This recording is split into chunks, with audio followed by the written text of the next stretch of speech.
In 2024, an unverified dependency in XSeed utils set undetected for 2 years. It placed a backdoor into 30,000 packages before anyone caught it. That was one actor, one library, one hop. Your AI coding assistant now delegates across 3 hops before it finishes a task. If one middle agent is compromised, what does the chain pass on to the next agent? Let's get into it. In December 2025, researchers measured what happens when agents delegate to agents without structure. Errors amplified 17.2 times. This is the Hamberger report. I'm Andreas Hamberger, Enterprise Architect, Wellington. Chapter 20 asks, does your human authorization survive a 3-hop chain? The December 2025 paper from Google Research, Google DeepMind and MIT, is a capability paper. Its security implication is larger than its performance finding. An agent network amplifying errors 17.2 times is producing outputs whose relationship to the original human intent has become unpredictable. From a zero-trust standpoint, an unpredictable output from a trusted system is indistinguishable from a malicious output from a compromised one. The governance architecture must treat them identically. The paper's second finding is the architectural answer. Centralized coordination contains error amplification to 4.4 times. The difference is the gap between a bag of agents deployment and an orchestrated one. The orchestrator is not a workflow convenience. It is an error containment mechanism and a constraint verification node. 3 problems arise in multi-hop delegation. Constraint attenuation. By hop 3, the human's original scope has been reinterpreted twice. Accountability attribution. One missed correlation identifier and the action cannot be traced. Trust boundary. A compromised middle agent looks structurally identical to a legitimate delegation. These 3 problems share a root cause. The further a delegation travels from the original human authorization event, the weaker its cryptographic binding becomes, unless the architecture is designed to maintain that binding across every hop. Chapter 20 removes the single hop ceiling from Chapter 19 and addresses all 3 with one architectural principle, cryptographic binding of constraints at each delegation point. The components are 4. SPIFFE SVIDs for every agent in the chain. Scope reduction at every hop, enforced by the policy engine. The human FIDO2 correlation identifier, propagated to every node. And constraint attestation at each delegation event. A signed statement produced by the delegating agent before handoff, binding what it authorizes within what scope, under what accountability chain. Tomorrow on the channel, Lethal by Design continues.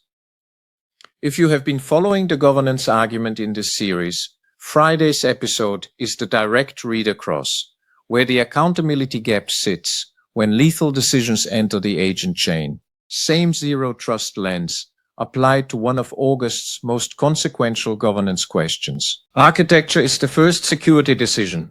The 4.4 times containment figure is achieved entirely through topology, a structured orchestrator in the coordination role rather than agents handing off by context alone. The YAML reference configuration this chapter delivers encodes that finding directly. The topology requirement, centralized orchestrator, is not a preference. It is the architecture prerequisite for every other governance control in the configuration to function. A bag of agents deployment cannot implement this configuration. The constraint attestation block is the new governance layer absent from Chapter 19. At every delegation event, the delegating agent produces a signed statement. Here is what I am authorizing, within what scope, to what depth, tracing to which human session. The receiving agent verifies before proceeding. If the attestation is absent, invalid, or inconsistent with the claimed scope, the chain halts, not degrades, stops. On 16 June 2026, SpaceX agreed to acquire Anysphere, the company behind Cursor, at $60 billion. Cursor reports used by more than 50,000 companies. The acquisition changes nothing about the security architecture. That is precisely what the architecture is built to guarantee. Zero trust does not grant trust based on vendor identity. It grants trust based on cryptographic verification of the specific workload identity at the specific moment of the specific action. A change of ownership does not change the SPIFFE issue to a cursor agent. It does not change the scope attested in the delegation event. It does not change the FIDO2 session correlation in the audit trail. What the acquisition changes is the risk profile of vendor concentration for organizations that have not governed their cursor agent permissions explicitly. If those agents operate under broad unreviewed scopes, the question of who owns the underlying infrastructure becomes material. If they operate under the configuration this chapter describes, a change of ownership is an interesting business story and nothing more. The trust architecture cannot be contingent on vendor stability. It must be cryptographically anchored to the specific workload identity at the specific moment of the specific action, regardless of who owns the infrastructure. Zero trust was formalized in response to intrusions into defense and intelligence networks, not invented in the enterprise. Both the DoD Zero Trust Reference Architecture and NIST treat identity, not the network boundary, as the unit of control. That same principle governs the agent chain. When the constraint traveling with a delegated agent is bound to a sovereign, verifiable identity rather than a vendor relationship, the supply chain becomes auditable. The XEdutils backdoor in 2024 showed how far a single unverified dependency reaches. A 2-year social engineering campaign that placed the backdoor into 30,000 packages before detection. For New Zealand organizations in NZISM v3.9 compliant environments, the relevant anchor is the SPIFFE SVID, bound to the specific workload, the FIDO2 session identifier tracing to a verified human, and the constraint attestation signed at each delegation point. Realme and allied identity assurance frameworks are the sovereign anchor layer. The question is whether the accountability chain in your agent pipelines traces to a human who authorized it, or ends at a vendor assumption not examined since deployment. NZISM section 16.7 requires access review for authenticated identities. The multi-hop architecture adds 2 dimensions: constraint attestation integrity review and depth ceiling appropriateness review, confirming the hop count is intentional, not a default that no one changed. 4 signals indicate constraint drift, scope creep. A token with scope equal to or wider than the parents is detectable before action. Missing correlation identifier, 1 missed propagation breaks the chain. Depth ceiling breach, rejected, not queued. Output scope expansion.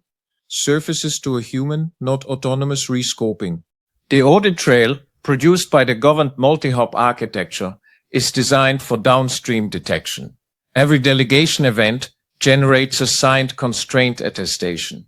Every log entry carries the human FIDO2 session identifier. Every scope at each hop is a verifiable subset of its parent.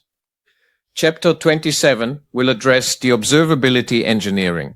The prerequisite is that the audit trail reaches the SIM layer. The constraint attestation chain is how the detectable signal exists. The Python constraint verification handler in this chapter illustrates the pattern. Exceptions propagate to the orchestrator validation gate and trigger the alert pathway. Swallowing these exceptions as non-critical errors is the implementation failure that converts a security boundary into a performance hint. Part 4's identity architecture stack is complete. Chapter 16 diagnosed the crisis, 17 built SPIFFE, 18 anchored the human boundary with FIDO2, 19 governed single hop delegation. This chapter governs multi-hop, same cryptographic layer, same scope reduction, extended by constraint attestation and an orchestrator validation gate. Part 5 begins with Chapter 21, microsegmentation, identity-based network policy, the logic firewall. The governance architecture this chapter describes is what Part 5's active layer enforces. Without the delegation governance chain, the logic firewall has nothing to verify against. 4 actions are within reach this month. Map your multi-agent pipelines. Know which deployments involve more than 1 hop. Audit depth and scope assumptions. Ask who reviewed those configuration decisions. Implement constraint attestation for high consequence chains first. Feed audit trails to your SIM. The constraint attestation chain is what anomaly detection needs as input. The question this series has been asking since chapter 16, are your agent chains governed or trusted by convention? The difference is not a configuration file. It is a decision about accountability. Can every action taken by every agent be traced to a human who authorized it? That is the Hamberger report for today. If this was useful, subscribe and hit the like button. It helps more professionals find the channel. You will find links to everything we covered in the description below. I am Andreas Hamberger, and I will see you tomorrow.